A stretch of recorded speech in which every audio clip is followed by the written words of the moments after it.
माझ्या शाळेचे नाव renaissance international CBSE school आहे.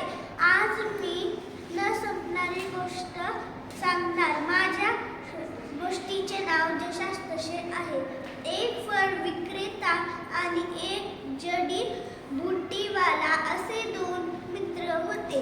जडीबुटीवाल्याच्या दारात फळीवर फळ विक्रेता फळे विकत असे. एकदा फळे विक्रेता गावाला निघाला. जाताना त्याने आपला तराजू व वजने जडीबुटीवाल्याकडे ठेवली.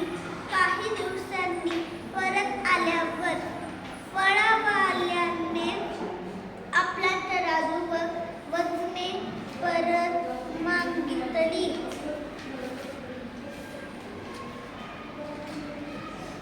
पण यावेळी जडीबुटीवाल्याच्या मनात पाप आले.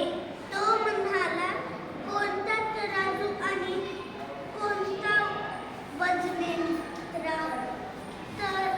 ती तर उंदराने खाल्ली.